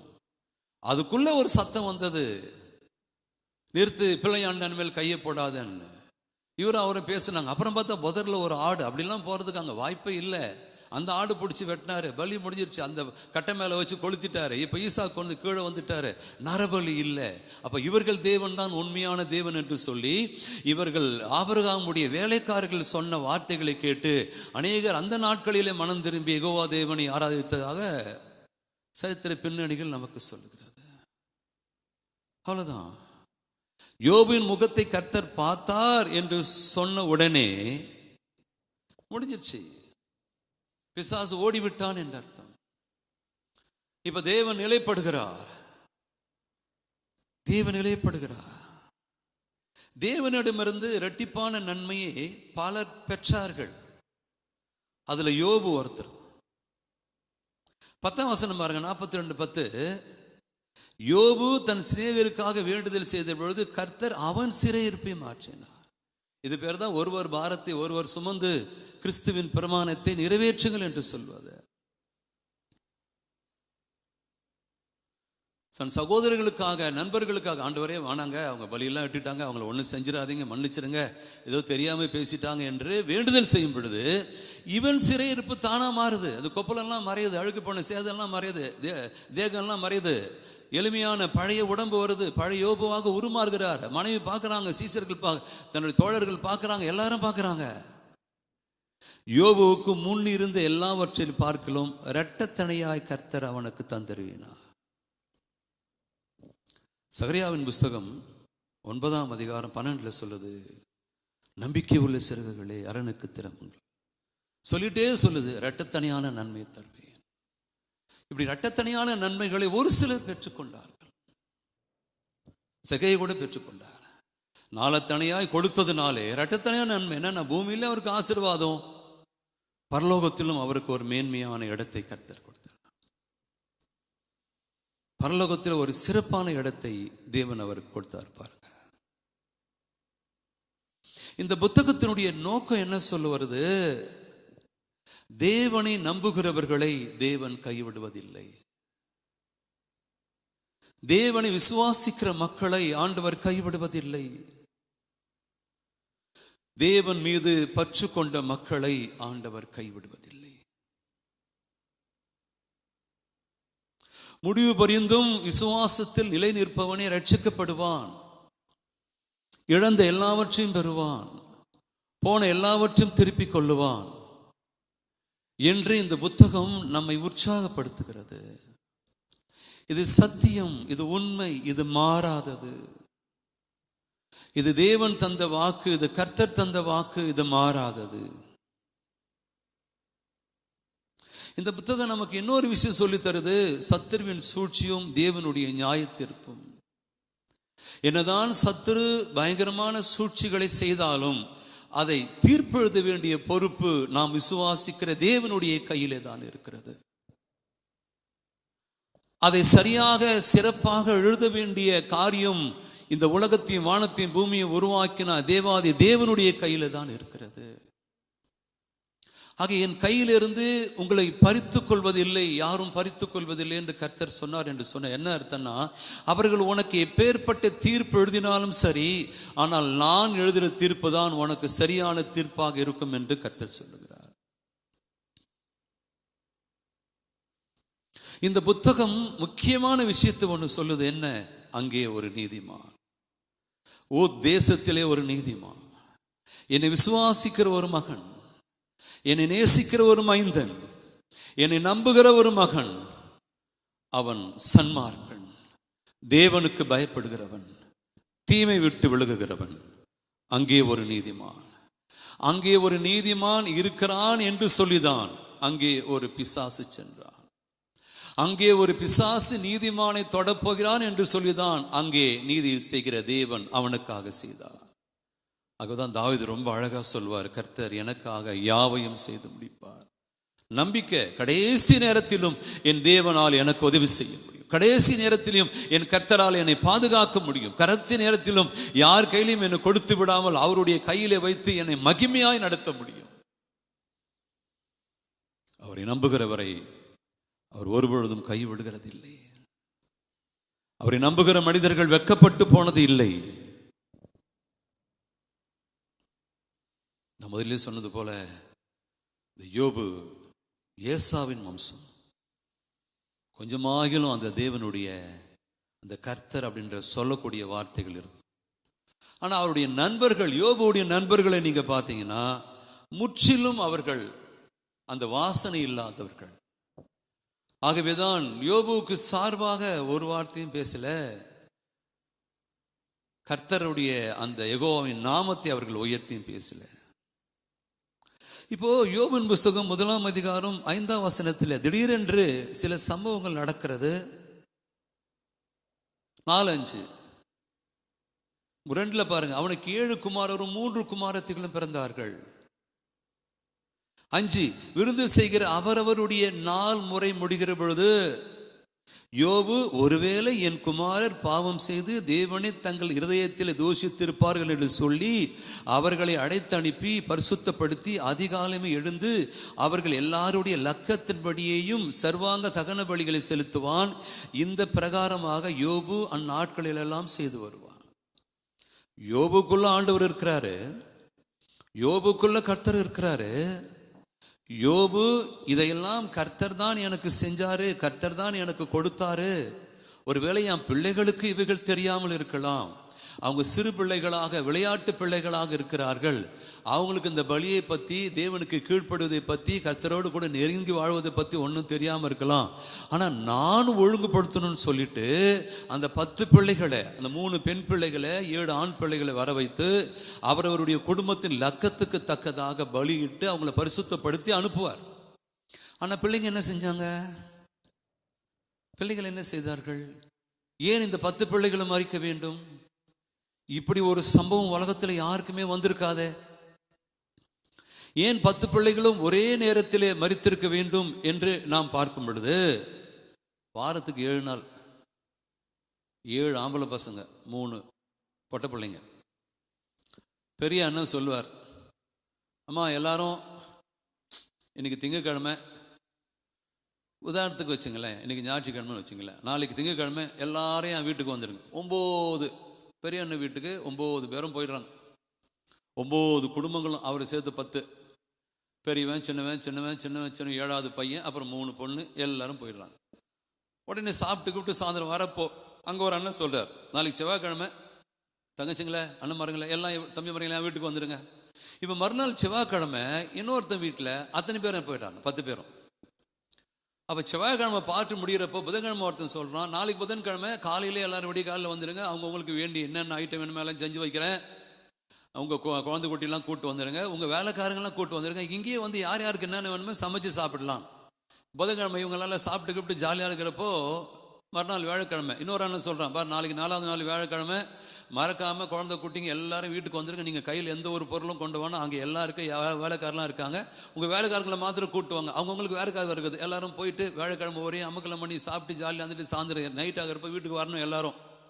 ஓகே, நாளைக்கு வெள்ளிக்கிழமை 5வது அண்ணன் வீட்டுக்கு வந்துருங்க, 5வது அண்ணன் வந்துடாதீங்க. 5வது நாள் வெள்ளிக்கிழமை பெரிய அண்ணன் சின்ன அண்ணன் அதுக்கு அடுத்த அண்ணன் தங்கச்சி அக்காலாம் 9 பேரும் அங்கே போயிடுறாங்க, 10 பேரும் ஒரே இடத்துல. அதுக்கு மறுநாள் சனிக்கிழமை 6வது நாள். ஓகே, அப்பவும் அங்கே போயிடுறாங்க. 7வது நாள் போயிடுறாங்க, கடைசி ஆண் வீட்டுக்கு போயிடுறாங்க. இப்போ திரும்பி திங்கக்கிழமை ஸ்டார்ட் பண்ணுது. இதே தான் இவர்கள் வாழ்க்கையில் ரொட்டீனாக நடக்குது. அப்போ எங்கே ஆண்டவரை தேடுகிறார்கள்? இதுதான் யோபுக்கு பயம். என் பிள்ளைங்க ஒவ்வொன்றும் இப்படி இருக்குது, யோபு போல. யோபு வீடுகளில் பிள்ளைகளுக்காக வேண்டுதல் செய்கிறார், பிள்ளைகளுக்காக அங்கலாய்க்கிறார், பிள்ளைகளுக்காக போறார். இன்னும் கூட அநேக பெற்றோர் பார்த்தீங்கன்னா பிள்ளைங்களை சபைக்கு வா, ஜெபம் பண்ணு, ஆண்டவரை தேட ஒன்றுமே கண்டுக்காது. பெற்றோர் போராடுவாங்க. ஏன்னா இது போல சம்பவம் வந்துடக்கூடாது. பிள்ளைகள் அது புரிஞ்சுக்கணும். இந்த சத்தத்தை கேட்குற பிள்ளைகள் புரிஞ்சுக்கணும். உங்கள் பெற்றோர் வீணா சபைக்கு போல. யாரா கேட்பாங்கன்னா, நீ சபைக்கு போறியா? நானும் போக மாட்டேன். எங்கள் அம்மா அப்பா போவாங்க. அம்மா அப்பா அவங்களுக்காக போகல, உனக்காக தான் போகிறாங்க. எங்கள் அம்மா எப்பவுமே ஜெபம் பண்ணிருப்பாங்க. அம்மா அவங்களுக்காக ஜெபம் பண்ணல, பிள்ளைக்காக, பொண்ணுக்காக, பொண்ணு கல்யாணத்துக்காக, பிள்ளை எதிர்காலத்துக்காக ஜெபம் பண்ணுறாங்க. அப்பா எங்கள் அப்பா காலைல வேலைக்கு போகிற நைட்டு தான் வருவார். அவருக்காக உழைக்கல, ஓ நல்லா இருக்கணும், நீ உயரணும், நீ மேலே வரணும், உனக்காக தான் செய்கிறாங்க. பெற்றோருடைய பங்கு எவ்வளோ இருக்கு பாருங்க. அதில் நாம் பெற்றோர்களாகிறதா நம்முடைய பிள்ளைகளை ஜெபத்தில் தாங்கி அவங்கள கட்டு வைத்து, போங்கம்மா எழுந்திருக்கமா ஜெபம் பண்ணு, வேதவாசி சொல்கிறது தான் நம்முடைய முக்கியமான வேலையாக இருக்குது. அதுதான் யோபு பண்ணார். அதை மீறி அவங்க பண்ணாங்க, பிரச்சனை வந்துருச்சு. நான் பிதாவானால் என் கனம் எங்கே ஆராதனை? எங்க ஆண்டவருக்குரிய நாள்? அப்பா தேடுறாரே. அப்பா தேடிதானே எல்லா நன்மைகளும் எல்லா ஆசீர்வாதங்களும் எல்லா உயர்வுகளும் வந்தது. அப்பா தேடிதானே எல்லா மேன்மைகளும் வந்தது. இந்த தவறை நாமோ நம்முடைய சந்ததிகளை செய்யக்கூடாது. தேவனுடைய நாளை வந்து ஆராதித்து கொண்டாடி மகிழ்ந்து அந்த நாளை ஆண்டவருக்கு கொடுத்தணும். இன்பமும் துன்பமும் வாழ்வின் தேவைகளை இந்த புக்கம் அதான் நமக்கு சொல்லி தருது. ஒரு மனுஷன் இன்பத்தோடே இருந்தானா அவனுக்கு துன்பம் என்னன்னு தெரியாது. துன்பத்தோடே இருந்தானா அவனுக்கு இன்பம் என்னன்னு தெரியாது. ரெண்டு கண்ணு போலதான் இன்பமும் துன்பமும். ரெண்டு கரை, ஒரு நதிக்கு ரெண்டு கரை, இன்பமும் துன்பமும். ரெண்டு கை போல, இன்பம் வந்தாலும் கை சேர்ந்து அனுபவிக்கும், துன்பம் வந்தாலும் கை சேர்ந்து அனுபவிக்கும். உணவை சாப்பிடும் பொழுது ஒரு கை இன்பமாக சாப்பிடும், ஆனால் ஏதாச்சும் வீடு தூக்குறப்ப ரெண்டு கையும் சேர்ந்து ஒத்துழைச்சு தூக்கி வைக்கும். துன்பத்திற்கு நம்முடைய கரங்கள் எவ்வளவு தோல் கொடுக்கிறது. துன்பம் நமக்கு வரும்பொழுதுதான் அடுத்தவருடைய வேதனை, கண்ணீர், துயரம் நமக்கு தெரியும். மற்றவர்கள் மீது நமக்கு கரிசனை வரும். ஏன் நிறைய பணக்காரங்க ஏழைகளை பத்தியே யோசிக்கிறது இல்லைன்னா அவங்க அந்த இடத்துக்கு வரல. கண்ணீர் என்றால் என்னவென்று தெரியாது, பசி என்றால் என்னவென்று தெரியாது, தேவை என்றால் என்னவென்று தெரியாது, வறுமை என்றால் என்னவென்று தெரியாது. அவங்க சின்ன குழந்தையில இருந்தே அந்த பிள்ளைங்களுக்கு இந்த சைடு காமிக்காம மேன்மையாகவே எல்லாவற்றையும் கொடுத்து கொடுத்து கொடுத்து இந்த உலகமே நமக்கு தான், நம்ம மறிச்சோடனே நேரம் மேலே போயிடலாம், நம்ம பணம் வச்சுக்கிட்டு எல்லாத்தையும் செஞ்சிடலாம் அப்படின்ற ஒரு பெரிய ஒரு நோக்கத்துக்குள்ளே அவர்கள் வாழ்கிறார்கள். ஆனால் யார் துன்பத்தின் நடுவே வருகிறார்களோ, யார் துன்பத்தின் ஊடே செல்லுகிறார்களோ, யாருக்கு துன்பங்கள் அதிகமாக வருகிறதோ, இந்த துன்பமான சோதனைகள்லாம் முடிந்த பிறகு அடுத்து நமக்கு முன்னால் யாராச்சும் துன்பப்பட்டாலோ, கஷ்டப்பட்டாலோ, கண்ணீர் விட்டாலோ, வேதனைப்பட்டாலோ, அழுதாலோ, துக்கப்பட்டாலோ, உணவு இல்லாமல் இருந்தாலோ, பாடுபட்டாலோ, நோயில் இருந்தாலோ உடனே மனசு சொல்லும் அதை பண்ணு. ஏன்? நான் துன்பப்பட்டு வந்தேன். தாவீது சொல்றாரு, நான் உபத்திரப்பட்டது நல்லது, அதனால் நம்முடைய பிரமாணங்களை நான் கற்றுக்கொண்டேன். சங்கீதம் சொல்லுது, நான் உபத்திரப்பட்டது நல்லது, ஆகவே இப்படி பிரமாணங்களை நான் கற்றுக்கொண்டேன். உபத்திரம் நல்லது தானே? எவ்வளவு அனுபவம் கிடைக்கிறது. துன்ப நேரத்தில் தான் நாம் நம்மை உணர்கிறோம். நமக்கு துன்பம் வருது பாருங்க, அப்பதான் நம்மளை உணரும். தேவன் நன்மை செய்வார். துன்பத்திலிருந்து காக்க வல்லவர், ஆபத்திலிருந்து காக்க வல்லவர். ஒரு வார்த்தை சொல்லிடுங்க. அவர் சொல்றார், ஆபத்து நாளில் என்ன நோக்கி கூப்பிடு, நான் உன்னை விடுவிப்பேன். விடுவிக்கிற தேவனுக்கு ஸ்தோத்திரம். தீமையிலிருந்து பாதுகாக்கிற தேவனுக்கு ஸ்தோத்திரம். நல்ல துன்பங்களை, கஷ்டங்களை கொடுத்து, நல்ல அனுபவங்களை கொடுத்து இனி வரக்கூடிய நாட்கள் சுமூகமாக அழகாக நடத்த போகிற ஆண்டவருக்கு ஸ்தோத்திரம். முன்கூட்டியே நீங்க விசுவாச அறிக்கை செய்யலாம். ஏனென்றால் நீங்கள் பெற்றிருப்பது நல்ல ஆண்டவரை, நீங்கள் கற்றிருப்பது நல்ல ஆண்டவருடைய வசனத்தை, நீங்கள் சேர்ந்திருப்பது தேவனுடைய ஆவியோடு கூட. உங்களை நடத்துவது ஆவியானவர். இவ்வளவு விஷயங்களை கர்த்தர் நமக்கு சொல்லித்தரார். யோபுவும் இயேசுவும் பயங்கரமான பாடு அனுபவித்தவர்கள். யோபு பிசாசினாலே சோதிக்கப்பட்டார். 2ஆம் அதிகாரம் 7ஆம் வசனம் சொல்லுது, யோபு அப்பொழுது சாத்தான் கர்த்தருடைய சந்ததியை விட்டு புறப்பட்டு யோபின் உள்ளங்கால் தொடங்கி அவன் உச்சந்தலை மட்டும் கொடிய பருக்களால் அவனை வாதித்தார். ஆகவே நாம என்ன பண்றோம்? இப்ப யாருக்காச்சும் ஜெபம் பண்றப்போ, கர்த்தாவே அவர்களுடைய உச்சந்தலை முதல் கொண்டு உள்ளம் கால் வரை அவர்களை ஆசீர்வதியும் என்று சொல்லுகிறோம். ஏன்னா உள்ளங்கால் முதல் உச்சந்தலை வரை இவன் நோயை கொண்டு போட்டான். சாத்தான், பிசாசு, சத்ரு. நம்ம என்ன சொல்றோம்? யாராச்சும் சிறு பிள்ளைங்களோ, பெரியவங்களோ, திருமணமான தம்பதிகளோ, திருமணம் ஆனக்கூடிய பிள்ளைகளுக்கு இந்த மாதம் முழுவதும் உச்சந்தலை முதல் கொண்டு உள்ளம் கால் வரை திருமணமான தம்பதிகளுக்கும், திருமண நன்னாளை கொண்டாடுகிற தம்பதிகளுக்கும், பிறந்த நாள் காணக்கூடிய பிள்ளைகளுக்கும் உச்சந்தலை முதல் உள்ளம் கால் வரை உங்களுக்கு ஆசீர்வாதம் உண்டாயிருப்பதாக. கர்த்தர் மேன்மையானவர். யோபு பிசாசினாலே சோதிக்கப்பட்டார். 2:7. இயேசு கிறிஸ்துவும் பிசாசினால் சோதிக்கப்பட்டார். மத்தேயு 4ஆம் அதிகாரம் 1ஆம் வசனம் ஒரு அழகான வார்த்தை சொல்லுது. தன் ஊழியங்களை எல்லாவற்றையும் ஞானஸ்நானம் பெற்று அவர் கரையேறிலாம் வரும் பொழுது, அப்பொழுது இயேசு 4:1 பிசாசினால் சோதிக்கப்படுவதற்கு ஆவியானவராலே வனாந்திரத்திற்கு கொண்டு போகப்பட்டார். அங்க யோபுவை பிசாசு சோதிப்பதற்கு தேவன்கிட்ட பர்மிஷன் கேட்கிறான். தேவன் பிசாசுக்கு பர்மிஷன் கொடுத்து யோபுவை சோதிக்க வைக்கிறாரு. அப்பப்போ தாங்குறாரு. விசுவாசமான வார்த்தையை போட்டு அவனுக்கு யோபுக்கு பக்கபலமா இருக்காரு. இங்க தேவன் பிசாசு சோதிக்க அவரை ஒப்பு கொடுக்கிறார். அதுக்கு என்ன வித்தியாசம்? யோபு மனிதன், இயேசு கிறிஸ்து தேவகுமாரன். இவருக்கு வேற யாரும் அந்த ரெக்கமெண்டேஷன் பண்ண வேண்டிய அவசியம் இல்லை. சரீரத்தில் இருக்கும் பொழுது ஆண்டவராக இயேசு கிறிஸ்து முழு மனிதனாகத்தான் இருந்தார். தன் தெய்வீகத்தை, தனக்கு உண்டான அதிகாரத்தை எங்குமே வேஸ்டா பயன்படுத்தல. அவங்க சிலுவையில் கேட்குறாங்க, எலியாவை கூப்பிடுகிறான், இறங்கி வா பார்க்கலாம். அவர் நினைச்சிருந்தா ஒரு நிமிஷத்துல இறங்கி வந்திருக்கலாம். அவர் மரித்த பொழுதே வானம் இருண்டது, அங்க பூமி அதிர்ச்சி வந்தது, தேவாலய திரைச்சலை ரெண்டா கிழிச்சது. இதெல்லாம் ஆகட்டும்னு அவர் சொல்லவே இல்லையே. இயற்கையால பொறுக்க முடியவில்லை. அவர் கட்டளை கொடுத்திருந்தா என்ன இருக்கும்? கொல்கதா மலையே அப்படி எல்லாம் உள்ள போயிட்டு இருக்கும். மேல நிக்கிற மலை அவரு உயிர்த்தெழுந்து வந்துருவாரு, எல்லாரும் உள்ள போயிட்டு இருப்பாங்க. மலையா இருந்திருக்காது, இப்ப சமமான மேடா இருந்திருக்கும். சரித்திரம் மாத்தி சொல்லியிருக்கோம். இங்கதான் சிலுவையை அரித்தார்கள் பாருங்க, உயர்ந்த இடம் சொல்லாம இங்க சிலுவையில அரைஞ்சாங்க, அப்ப பூகம் வந்து மலை உள்ள போயிடுச்சு அப்படின்னு சரித்திரம் மாற்றி நமக்கு சொல்லப்பட்டிருப்பதை தேவனால முடியும். அப்படி வந்திருந்தாருன்னா அவருடைய தெய்வீக தன்மை, உயிர்த்தெழுந்த வல்லமையை காட்ட முடியாது. உயிர்த்தெழுந்த அந்த பேஸ்ல தான் கிறிஸ்துவம் நிக்குது. நம்ம தான் தைரியமா சொல்ல முடியும், இயேசு உயிர்த்தெழுந்தார். ஒரு சின்ன சண்டே ஸ்கூல் குழந்தை கூட சொல்ல முடியும் தெருவில் நின்று, இயேசு உயிர்த்தெழுந்தார் என்று தைரியமாக. ஏன்னா சான்று இருக்கிறது, ஆதாரங்கள் ஏராளமாக இருக்கிறது. சுவிசேஷ புத்தகமாக இருந்தாலும் சரி, அல்லது உங்களுக்கு மற்ற புத்தகமாக இருந்தாலும் சரி, அதுல இயேசு உயிர்த்தெழுந்தார் என்பது ஒருத்தர் உட்கார்ந்து பேசிட்டு எழுதுனல்ல, ஆளுக்கு ஒரு மூளையாக இருந்து எழுதினார்கள். யோபு பிசாசினால் சோதிக்கப்படுவதற்கு தேவன் ஒப்பு கொடுக்கிறாரு. தேவன் பிசாசினால் சோதிக்கப்படுவதற்கு அவரை ஒப்பு கொடுக்கிறார். இயேசு கிறிஸ்துவின் சோதனை நமக்கு ஆசீர்வாதத்தை கொண்டு வருது. இயேசு கிறிஸ்துவின் சோதனை, அவர் பட்ட சோதனைகள் நமக்கு என்ன கொண்டு வருதுன்னா, நீங்க பாருங்க, எபிரேயர் புத்தகம் 2ஆம் அதிகாரம் 18ஆம் வசனம் சொல்லுது, ஆதலால் அவர் தாமே சோதிக்கப்பட்டு பாடுபட்டதினாலே அவர் சோதிக்கப்படுகிறவர்களுக்கு உதவி செய்ய வல்லவரா இருக்கிறார். அவரை போல யாரும் சோதனை அனுபவிச்சிருக்க முடியாது, கஷ்டங்களை அனுபவிச்சிருக்க முடியாது, துன்பத்தை அனுபவிச்சிருக்க முடியாது இயேசு கிறிஸ்துவை போல. ஆகவே இப்ப நம்ம யாராச்சும் ஏதாச்சும் கஷ்டம், சோகம், துன்பம், வேதனை, வருத்தம் இப்படி எல்லாம் போறோம்னா அது இயேசு கிறிஸ்து அளவுக்கு, அந்த அளவுக்கு பலம் பொருந்தியதா நிகரா இருக்காது. அதை விட ரொம்ப 10% கூட இருக்காது. ஆகவே அவரு சொல்றாரு, அப்படியே நீ 10%ஓ 5%ஓ குடும்பத்திலேயோ எதிர்க்கையோ எந்த ஒரு பிரச்சனையிலையோ நீ சோதிக்கப்பட்டாலும் உன்னை தோக்க உனக்கு உதவி செய்ய நான் வல்லவராக இருக்கிறேன், என்னை விசுவாசித்தால் மட்டும் போதும்.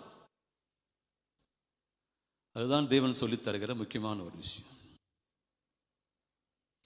இயேசு கிறிஸ்துவின் சோதனை நமக்கு ஆசீர்வாதத்தை, நம்பிக்கையை கொண்டு வருது. இப்படி எல்லாம் சோதனை வந்தால் நம்மளை யாராச்சும் சிலுவையில் அடிக்க போறாங்களா? இப்படி எல்லாம் சோதனைகள் வந்தால் ஜெயிக்க முடியும். என் ஆண்டவரே ஜெயித்தாரே, என் இயேசுவே ஜெயித்தாரே, அப்ப நான் ஜெயிப்பேன்ற நம்பிக்கை வருது முழு உலகத்திற்கும். இயேசு கிறிஸ்துவின் சோதனை நமக்கு ஆசீர்வாதம், யோபின் சோதனை நமக்கு பாடம். யாக்கோபின் புஸ்தகம் 5ஆம் அதிகாரம் பாடம். இதோ பொறுமையா இருக்கிறவர்களை வாய்க்குவான்கள் என்று என்கிறோமே, யோபின் பொறுமை பாடம். ஆனால் இயேசுவினுடைய பாடுகள் நமக்கு ஆசீர்வாதம்.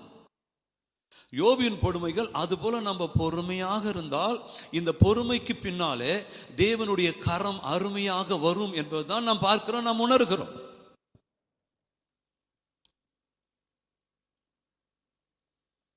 யோபு இந்த இரட்டிப்பான ஆசீர்வாதங்கள் வந்த பிறகு 140 ஆண்டுகள் உயிரோடு இருக்கிறார். வசனம் சொல்லுது, அவர் பூரண ஆயுள் உள்ளவராக மரித்தார். மரிச்சிட்டார். பார்த்துடலாமே, யோபு 42:16 பாருங்க. 16 இதற்கு பின்பு யோபு 140 வருஷம் உயிரோடு இருந்து 4 தலைமுறைகளை, தன் பிள்ளைகளையும் தன் பிள்ளைகளுடைய பிள்ளைகளையும் கண்டார். ஒரு தலைமுறைக்கு 40 வருஷம் சொல்றாங்க, இதை வச்சுதான் சொல்றாங்க 4 தலைமுறை.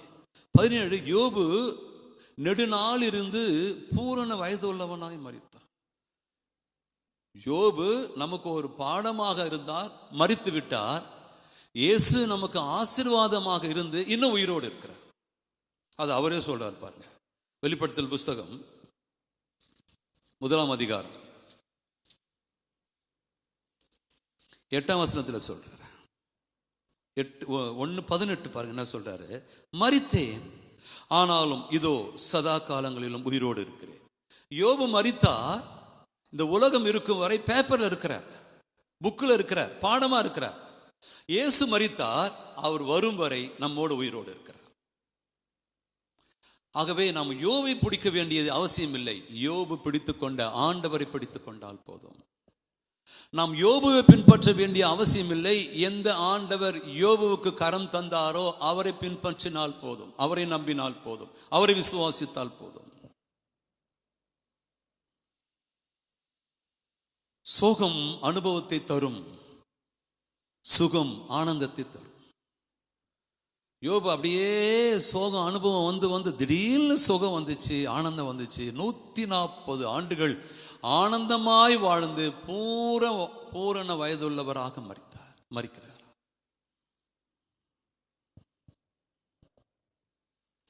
பொறுமை பெருமை அடைய செய்யும்,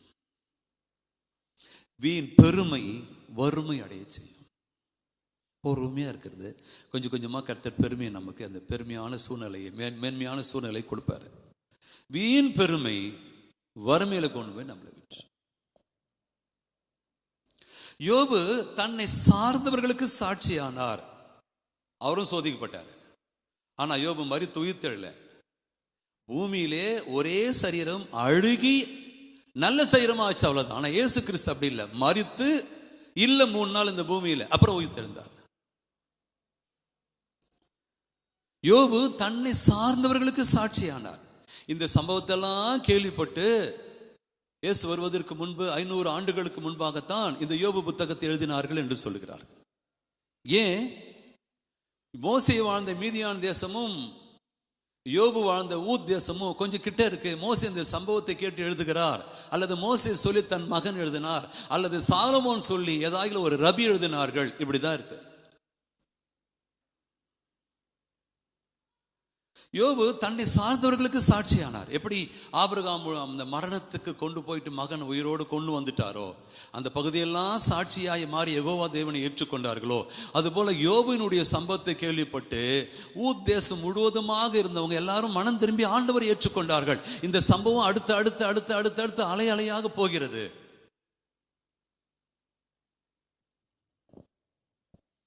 யோபு தன்னை சார்ந்தவர்களுக்கு சாட்சியானார். இப்ப அவர் இல்ல, அவர் சான்றாக இருக்கிறார். இயேசு முழு உலகத்திற்கு காட்சியானார், இன்னும் இருக்கிறார், அவர் தான் வரப்போகிறார்.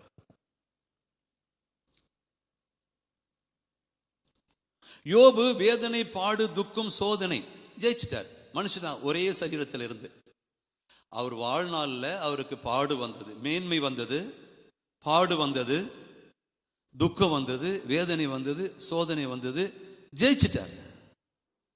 ஆனால் ஆண்டவராக இயேசு கிறிஸ்து பாடுகள், மரணம், கிருபாதார பலியாக ஜீவாதார பலியாக வந்து அடக்கம் பண்ணப்பட்டு உயிர்த்தெழுந்து பரமேறி போயிருக்கிறார்.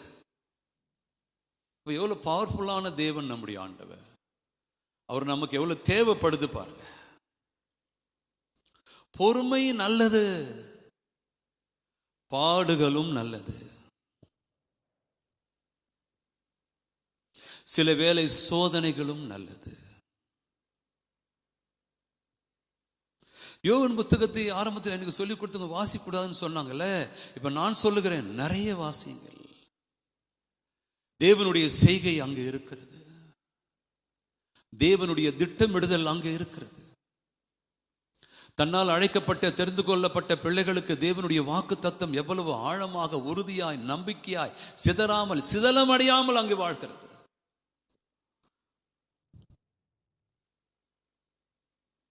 ஒருவேளை சோதனை, கஷ்டம், வேதனை, போராட்டம், பாரம், சஞ்சலம், மனக்குமுறல், கண்ணீர், இதெல்லாம் உனக்கு ரொம்ப இருக்கா? உன் முடிவு ஜெயமே. யோபின் முடிவு அப்படிதான் இருந்தது. அவர் நினைச்சிட்டார் செத்துரும் போல தெரியுது, பலன் இல்லை நடக்கிறதுக்கு, சொரன்றேன், என்னுடைய புண்களை எல்லாம், அவ்வளோதான் முடிஞ்சு போச்சு, அவ்வளோதான், என்ன கதை முடிந்து போயிட்டது. நீயும் சொல்லலாம், அவ்வளோதான் என் கதை முடிஞ்சிருச்சுங்க. உன் முடிவு ஜெயமாக வரும், உன் முடிவு ஜெயமாக வரும். உனக்கு ஜெயம் கொடுக்கிற தேவனுக்கு கோடி கோடி ஸ்தோத்திரம். தேவன் உனக்காக பேசியிருக்கிறார். நீ தேவனை நம்பு, தேவனை ஆழமா படி, ஸ்ட்ராங்கா படி, பயப்படாத, சோர்ந்து போகாத. அவர் கிருபை உனக்கு போதும். அவர் வலிமையான தேவன். ஆலயத்தில் வந்து நாம் தேவனை ஆராதிக்க செபியுங்கள். இந்த விஷயம்லாம் உங்களுக்கு புரிஞ்சா மற்றவங்களுக்கு சொல்லுங்க, லிங்கை மற்றவங்களுக்கு அனுப்பிச்சு வைங்க. 1 மணி நேரம் 1.5 மணி நேரத்தில் எல்லாவற்றும் முடித்து விட முடியாது. இரு, பொறு, பெரு, தேவனோடு இரு. தேவனுக்குள் பொறு. வருகிற அவமானம், கஷ்டம், வேதனை, துன்பம், நாசமோசம் எல்லாவற்றையும் தேவனுக்குள், தேவனுடையதை பெரு. அந்த நாள் சீக்கிரம் வரும். கர்த்தருனை ஆசீர்வதிப்பார். எழும்பி நிற்போம். அப்படி வந்து நமக்காக ஜெபிக்கட்டும். நம்முடைய ஆண்டவர் நல்லவர். ஆமென்.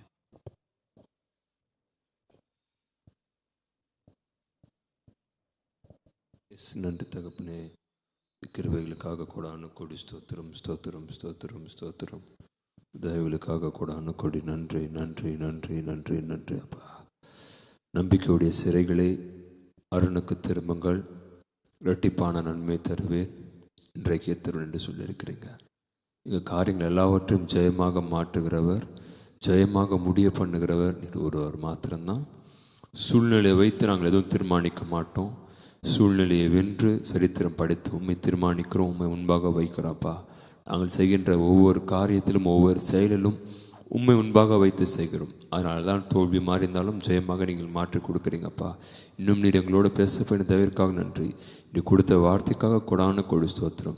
நீ உமக்காக ஜீவிக்க, உமக்காக உழைக்க எங்களை பாதுகாத்துக் கொள்ளுங்க.